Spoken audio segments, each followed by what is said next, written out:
decorators, I bought the ring, and I wanted to have a musician.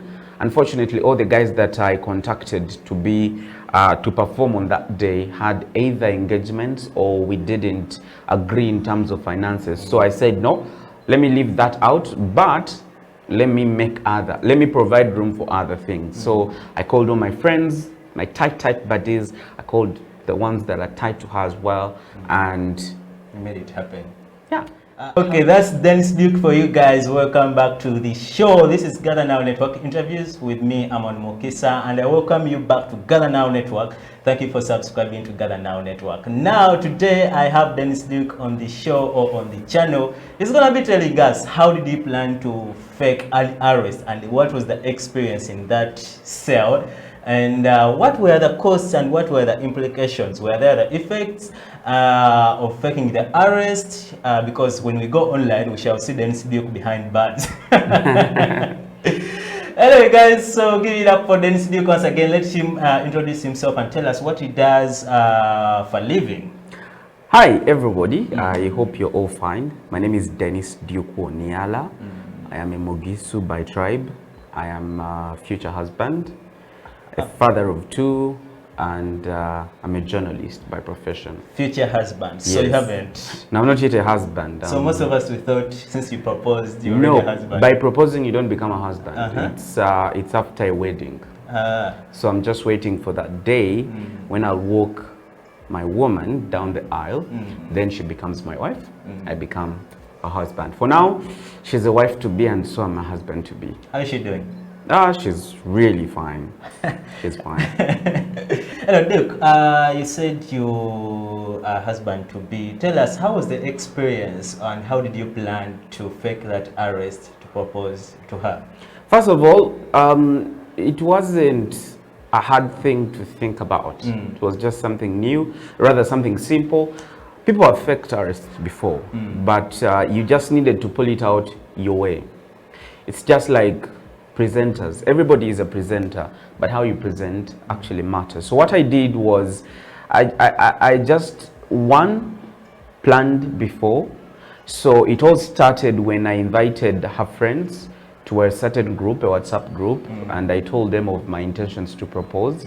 And because I wanted them to surprise my woman by them being around. I would have chosen to go to maybe Dubai and propose, just kneel there and propose. But I said, no, I can use what is available and use it and then propose. So I first thought about it. It was an idea. And then I thought of how do I make it happen? So the first thing I did was to look for a venue. After putting these guys together, the first thing was to look for a venue. I didn't want to look for money because I had the money already. It took us about 6 million to have the proposal. Whoa, about roughly about 6, yes. So I knew I had the money, so what I needed was the other thing. So I looked for a venue, which was a bit hard to get because most Kampala venues are booked, the ones that are a bit high-end. Yes. One thing I should tell people is a proposal is something you do once. You don't do it again. So you need to be extra good, extra careful when you're choosing certain things. So I chose Mestil. Unfortunately, Mestil turned me down by the fact that they had booked all the dates that I wanted. So I said, no, I can't let this go. It's the date I planned. Yes. Yeah. So I rushed quickly to Sheraton. Fortunately, Sheraton was very welcoming for me. I met what's her name? Brenda, I think.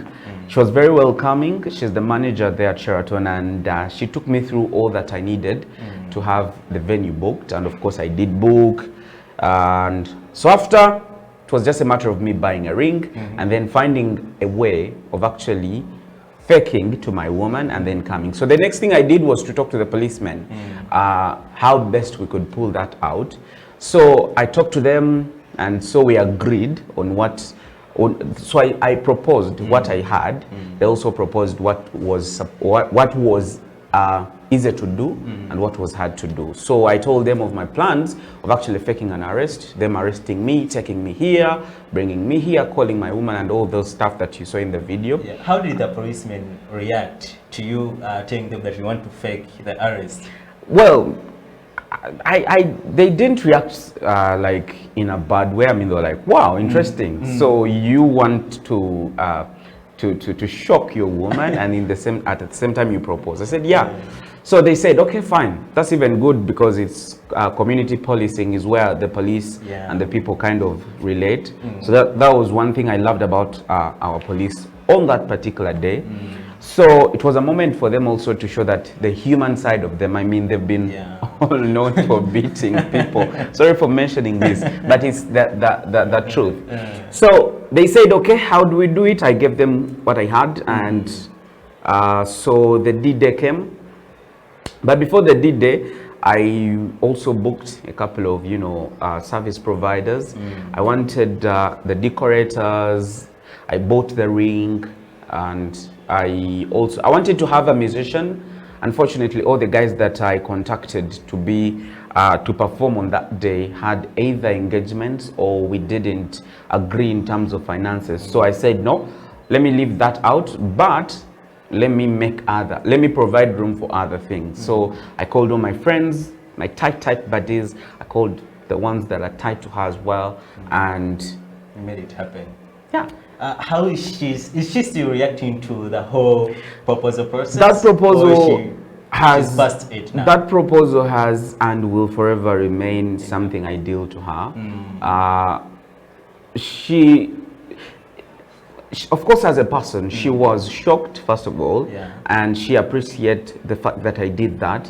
But every time somebody comes out and talks about the fact that the proposal was dope, she comes back to me and is like, honey, that was the surprise of my life and I'll never forget it, stuff like that. So it took her by surprise in the first place, and she's just coming to terms with it. The proposal was so dope. By the way, guys, if you didn't watch that proposal, we're going to leave the link down here. Go down there and watch the video of Denis Duke proposing. I mean, I've had a lot of comments from Kenyans. You know, Kenyans are big on YouTube. Say, Denis, you did this in Uganda? It was so dope. So, Denis, let's talk about your YouTube journey before we go to other careers. I know he's a man of various careers. He's not settled in one career. And by the way, that's one thing we advise you on Gather Now Network. Never settle for less. Keep on advance into other businesses. Maybe you never know. You might shoot up to the greatest if you do other business. Then you're a YouTuber. Yep. When did you start doing YouTube? I started my YouTube journey officially in 2019. 2019 and... in January. I remember the actual day was 15th, January 2019. What prompted you to start a YouTube channel? What prompted me? I had left Urban TV. I was working with Urban TV, or I had worked with Urban TV for about 3 or 4 years, coming to 4, I think, roughly. So my contract was terminated around December. Around 4th, I remember very well, because those are dates that are ideal for me because they were life-changing for me. I think if I'd not left Urban, I wouldn't be where I am today. Not in a bad way, but I mean, me leaving Urban gave me an opportunity to actually explore other things which I actually found very interesting. So it was around 15th of January 2019 when I said, okay, let me do this. One is I was idle, and I think I was becoming disorderly, not to say. But I think I needed something to make me busy. And then I realized I had, for the last couple of years, created content for TV, radio, newspaper, yet I had a platform that was just lying dormant. So when I left, I had the opportunity to get time and create my own content. So boom, I started. Is being a YouTuber worth it right now? Very worth it. I mean, it is worth it depending on how you term it, what your aspirations are, and what you look forward to. I mean, if there was TV here and there is YouTube there, which one would you pick? The paycheck would determine. Because right now at my level, I'm not after fame. I'm not after a company, a big company. I'm after the value. I'm after the value. It's not only about payment. It's about time. Do I get time for myself? All the years I worked in TV, I never got time for myself. I mean, I would wake up in the morning at 5 and come back at 10 in the night. So year in, year out. I really didn't have time for myself. And worst of it all, for my children and my woman. So the fact that I left gave me an opportunity, one, to have time for myself, do what I want, when I want it. I wake up in the morning, maybe I wake up at 10. It's okay, nobody's forcing me to wake up, but I just wake up because I want to work. So it is worth, yes, one, because it gives you the opportunity to work at your own pace. You become your own boss, among many other things. I mean, we've seen very many Ugandans, especially those in limelight, create YouTube channels. Like, what do you say about that? Because I think most of them create YouTube channels without the agenda. They're just, okay, we have the numbers, let's just create YouTube channels. What do you say? It's a good thing. Me seeing them create YouTube channels, it's a good thing. It gives me joy because for a very long time, Uganda has lagged behind when it comes to online presence. You see Kenya is way above us. Tanzania is way above us. Their numbers are exceptionally well. When you come to Uganda, the numbers are bad. Yes, so me seeing them come online and adopt to these platforms makes me happy. Where will you get such good and wise words from wherever you are watching us from, apart from Gather Now Network? Because we bring you such people so that you get to learn things that are not even in your vicinity, but they are around you, yes, but you're not taking them as serious as you're supposed to take them. Anyway, we've just covered like a minute career of Dennis Duke.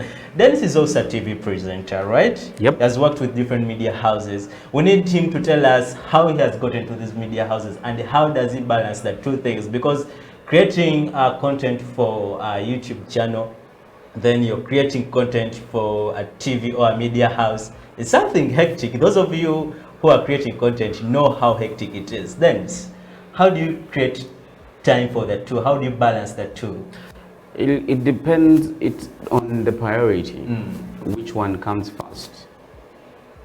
So which one it's the priority. So which one comes first to you? So which one comes first is me, myself. I come first, then perhaps YouTube next, then my job third.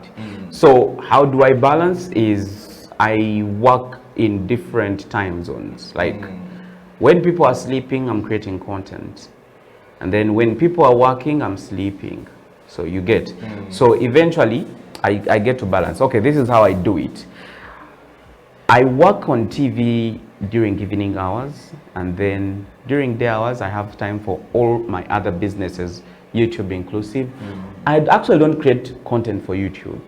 I create content for online platforms. I have Facebook, Twitter, Instagram, all those platforms. YouTube is just one of them. But I mean, my job gives me an opportunity to do other things. You know, when I left media, I said I would never do it unless I get a job that would give me time to do other things. And boom, when this came, it was an opportunity for me, first of all, to remain relevant in the media space, have an address and do something that I've always loved, and that is news anchoring. Okay. Apart from that, so when I am on TV, it's time for TV. When I'm off TV, it's time for creating content. What are some of the media houses you've worked with? Worked with WBS, worked with Vision Group, I've worked with NBS, that's Next Media. So tugambo likasangwa kada WBS. Not really. I think I am a media prostitute because I am not yet ready to stop. I'll explore them as long as it makes me happy, you know. I've gathered as much experience as I need to perhaps go to BBC or Al Jazeera or CNN or any other international media station. But for now, I'm concentrating more on developing young people. There are people I've worked with and I've helped so much in terms of getting what I've gotten into them, in terms of skilling them, showing them that, hey, you could do this and not the other way around. I see a lot of young men and women leaving school with too much aspirations of working in media, which is very fine. Okay. But I mean, you could become your own journalist wherever you are. You just need a smartphone and the brains, maybe with the internet. That's all. I mean, you've spoken about young people coming out of school and they have a lot of inspiration to join journalism. But let's talk about like the salary of journalists. I mean, we've had many journalists come out. They look good on TV, but when you look at what they have done, zero. You mean media houses are not paying enough? Of course they are not. They are paying pennies for me. Who's to blame? Is it a media house? Is it this person who's going to work with that media house? There are three persons or three people we blame. You, the person working, the government, and the media house. Here is how it works. So government as a whole, which is the regulator, has failed to say, you guys, look, this is the minimum wage. This is how much you should pay when it comes to this. Anything below that, no. You understand? So government has failed to do that. Two is media house or houses owners, the CEOs, the proprietors of these media houses are greedy, are selfish, are self-centered, are capitalistic in nature, or are capitalist. I'm looking for a word that best, but I think they are greedy. You know, being greedy is wanting everything by yourself and not sharing. You see, media houses make a lot of money, huge sums of money. I was very surprised that during COVID lockdown, a number of journalists were laid down for reasons being they didn't make money. The truth is, these guys made money. It's just that they used the opportunity of COVID-19 to lay off people and perhaps deny them their salaries. So that is the second person we blame. They get money, but they're not ready to invest into their personnel. So they want to, you know, maximize as much profit as possible for them and spend little, which has of course compromised the journalism space in Uganda. And for me, I don't know the future of journalism, but there's a future. Then the last person to blame is we, the journalists. I mean, how can I be comfortable with 500,000 shillings? Like, how on earth? I can't. For the times I was naive, I was, you know, stupid. Eventually, when I woke up, I said, this is bullshit. I can't sit here and work for this. There are people who even earn 300,000 shillings per month. Can you imagine? And so how do you expect a journalist, they've studied for about 3 or 4 years, and then you're giving them this small. And surprisingly, like they work from morning like up to night. So and that's the biggest challenge. Like a journalist that gets their lives to this career profession, and they work from morning up to night. Morning 8, that's a 5. Surprisingly, in journalism, it's not a 8 to 5 job. No, it's a 8 to 10 job. You understand? So you work from 8 in the morning or 7 in the morning, and then up to 10 in the night. So imagine you dedicating your whole year there. You only get maybe a week off, so you don't have any time to go and work elsewhere. That's why journalists continue and will die poor. Unfortunately, I'm not among them, because me, I woke up a little earlier and thought ahead of time. God. So these things were just, you know, it's God who helps you to think through. You see, when journalists are in 2022, or this is 2021, I'm in 2025 in terms of thinking. No, I'm not saying that they are stupid. I'm saying you need to look at the future. What is the future? How is the future going to be like? TVs, radios, newspapers are fading away every other single day. So what is next? Internet. Whether you're working on Facebook, Twitter, Instagram, how best are you? Okay? Build on your brand so that whoever comes to you has a higher price, a higher bidding price. So there are 3 people: the media houses, government, and the journalists themselves. All right, Duke, how do you consider content is good? Like, this content is really, really good. 1, originality. Somebody has to be original as they can. By original, I mean possibly have a new idea, you know, have something that is not everywhere. Okay, yes, like what Emanuela does, too much originality. Okay, let it be entertaining or edutaining or edutainment. That's edutainment, like it is educating and at the same time entertaining. Okay, and let it have impact. to people. That for me, my proposal made people cry. People even don't know me cried because they watched the proposal, and for me I was like, okay, now this is serious. So it had a couple of things. It involved emotions. It involved appeal. There are people who just loved seeing people in love, and so when they watched the proposal and then the kind of torture or trauma I made Tracy go through by putting her on the kabangali, driving her around town, subjecting her to some sort of fear, that for them made their day, and so they cried. So for me, I want content that is somehow relatable. You know, when I watch, there's something I get out of it. When I watch, I'm entertained. When I watch, I'm, you know, educated, because that is the future. But if you just do content, blah. People haven't realized why Mr. Beast is so popular. I have watched his content. His content is top notch. He's very entertaining, very educating, and so many other things. He's funny, you know, like when you compare him to PewDiePie, you realize his content is extra, way higher than any other that I've seen. PewDiePie just does, you know, talking and then maybe gaming, you know, but this one goes to the streets, does this, that, the other, and for me, that is good content. That's good content. Yes. Anyway, as we finalize this show, I want to talk about social media bullying, because Denis Duke is in social media, like almost everything he does is online, and also you too, who's watching this video, you're watching it online. How do you handle like social media bullies? In my world, in my space, there's no social media bullying. Why? Because ompa. So you're also a bully? It's not a bully. I just give them what they deserve. I level them up, you know. Somebody can come to your post and say, rubbish. Like, really?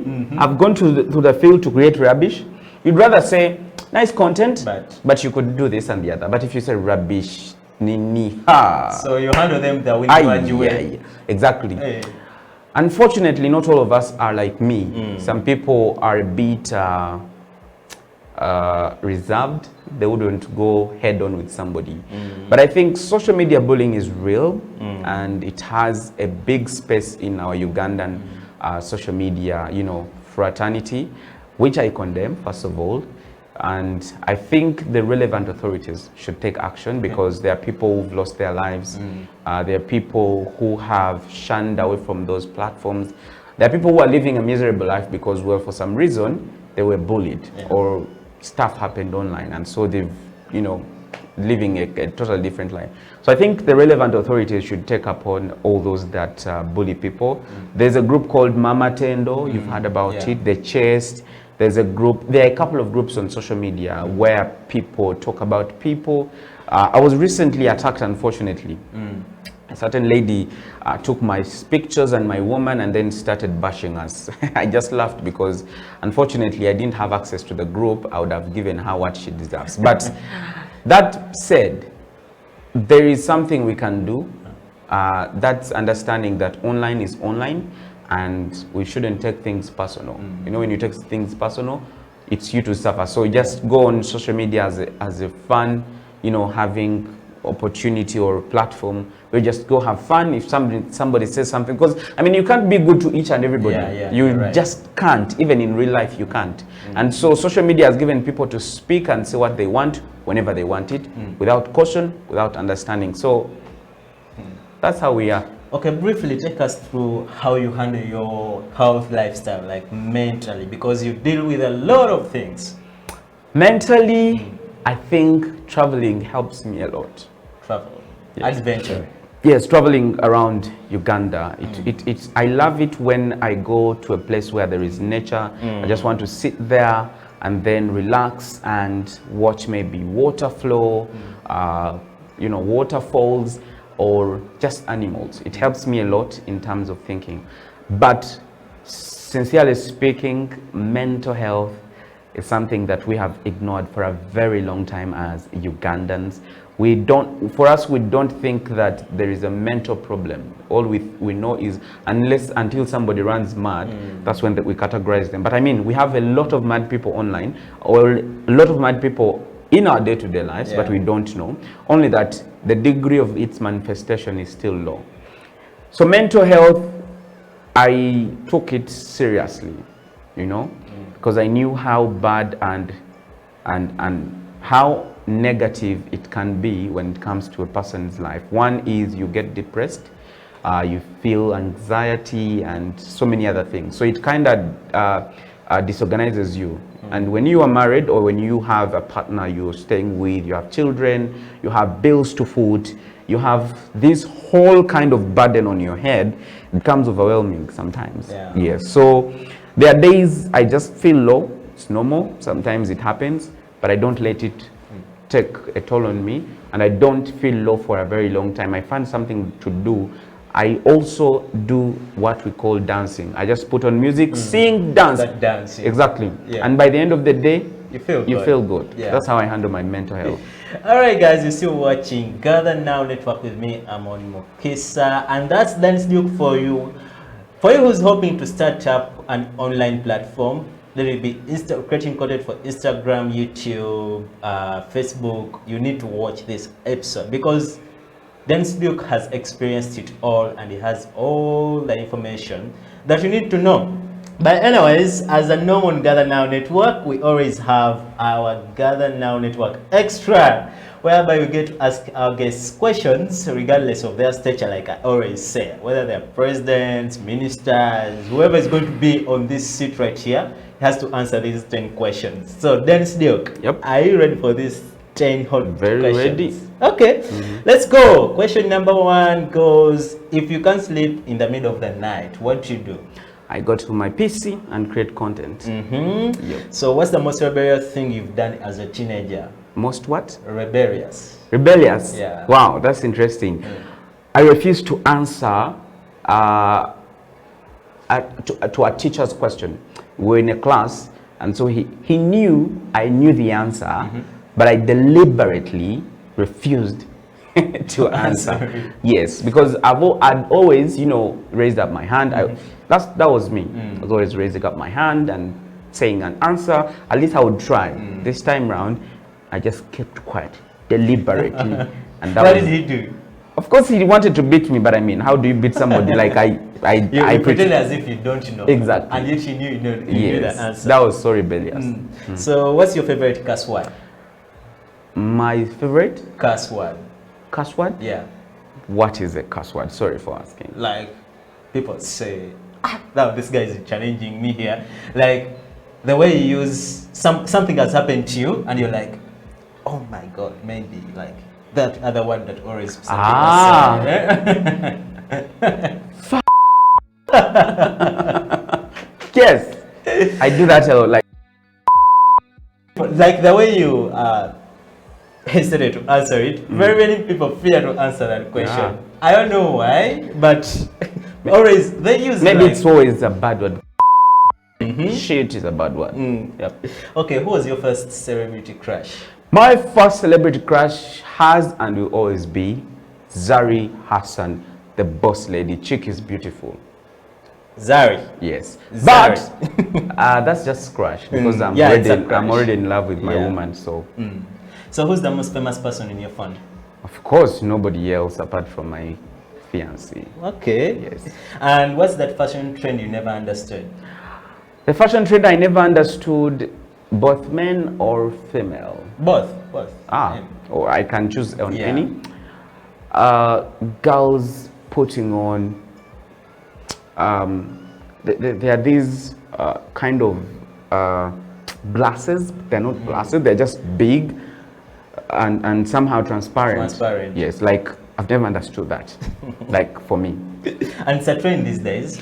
And putting on these short leggings or leggings, for them they think it is cool. it is cool.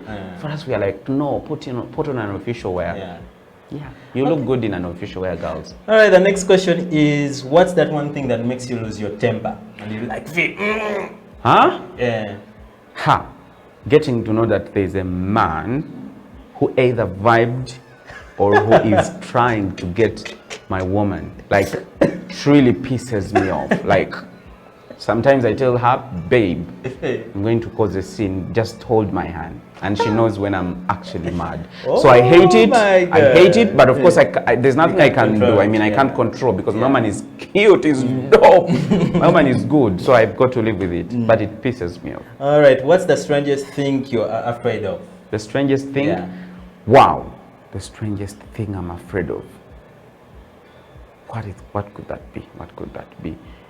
Getting caught cheating. Cheating. Yes. I was going to ask a question. Have you cheated before? But let's leave that. Of course I don't cheat. I love my woman. I don't cheat. Name 3 words that describe Dennis Duke. Honesty, loving, and understanding. Yeah. Oh, I forgot one. God-fearing. God-fearing. Yes. And the last question is, what advice would you give a 15-year Dennis Duke? The advice I would give to a 15-year-old Dennis Duke: there is life when you grow up. The girls you're seeing at that time or at that age, they are beautiful, but God has a more beautiful woman for you at the age of 30. When you study, there is a future. When you don't study, there isn't a future. I'm very sure if I met myself 15 years ago now, these are the same words I would tell myself, that just be humble. Know that the future is in your hands. You either ruin it or you make it. And I'm glad that I listened to those words. All right. And here we are today. All right. Yes. Otherwise, Dennis Duke, thanks for coming on Gather Now Network. Thanks for hosting me as well. By the way, I forgot to say this. Dennis Duke is one of the people, or I might say, the most important person who has helped me grow this YouTube channel. Dennis Duke, the big man right here. Otherwise, I hope you've enjoyed this interview and it was worth your time. Let us know who are the people you want to see on the Gather Now Network interviews, and we will bring them to you right here on Gather Now Network. So if you haven't subscribed, please do subscribe and share this link far and wide so that you get to watch these videos here on Gather Now Network. Otherwise, I'll be seeing you in a minute here on Gather Now Network soon enough.